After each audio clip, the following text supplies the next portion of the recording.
নমস্কার বন্ধুরা, ওয়েলকাম সবাইকে শুভ স্পোর্টস নিউজ চ্যানেলে। তো গাইস, আইএসএল ফাইনাল কি কলকাতা যুব ভারতীতে হতে পারে তা নিয়ে কথা বলবো এই ভিডিওতে। এছাড়া কিছু গুরুত্বপূর্ণ ট্রান্সফার আপডেট নিয়েও কথা বলবো, তাই পুরো ভিডিওটি শেষ পর্যন্ত দেখার অনুরোধ রইল।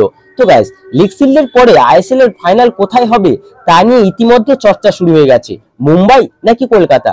কলকাতায় কোনোদিনই আইএসএল ফাইনাল অনুষ্ঠিত হয়নি, কিন্তু লিগ শিল্ড জয়ের ম্যাচে অর্থাৎ কলকাতা ও মুম্বাই ম্যাচে 60,000-এর উপর দর্শক দেখে এআইএফএফ কলকাতাতেই ফাইনাল আয়োজন করার কথা ভাবছে।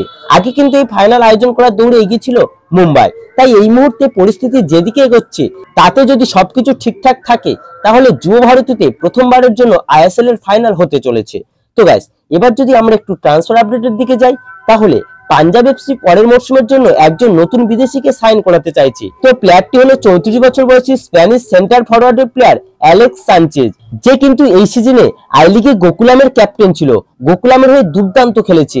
টোটাল গোকুলামের জার্সি গায়ে 28টি ম্যাচ খেলেছে, যেখানে 20টা গোল এবং 8টি অ্যাসিস্ট করতে দেখা গেছে। তো এই প্লেয়ারটিকে নেওয়ার ব্যাপারে দুটো ক্লাব অফার দিয়ে রেখেছিল, কিন্তু পাঞ্জাব এফসি তাকে নেওয়ার জন্য অনেকটাই এগিয়ে রয়েছে। পাঞ্জাবের সঙ্গে অ্যাডভান্স স্টেজে কথাবার্তাও চলছে বলে খবর বেরিয়ে আসছে। তো এই প্লেয়ারটির কিন্তু হাতের একটা সমস্যা রয়েছে। তো যাই হোক, প্লেয়ারটি কিন্তু মারাত্মক। যদি পাঞ্জাব সাইনটা করিয়ে নিতে পারে তাহলে ভালো একটা সাইনিং করে নেবে তারা। তো গাইস, এবার যদি ইস্টবেঙ্গলকে নিয়ে কথা বলি, তাহলে ইস্টবেঙ্গল কিন্তু অনেকগুলি সাইনিং প্রায় কমপ্লিট করে রেখেছে, শুধুমাত্র অফিসিয়াল কনফার্মেশনটাই বাকি আছে এবং আরো কিছু প্লেয়ারের সঙ্গে কথাবার্তা চালাচ্ছে। তো সেই রকম একজন প্লেয়ার যে এই সিজনে খুব ভালো ফুটবল খেলেছে কেরালার হয়ে, তো প্লেয়ারটি হলো 21 বছর বয়সী ভারতীয় সেন্ট্রাল মিডফিল্ডের প্লেয়ার ভিভিন মোহানান।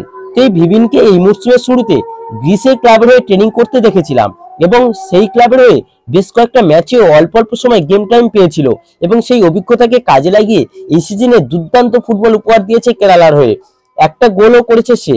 কেরালার মাঝমাঠটা কন্ট্রোল করে খেলতো সে।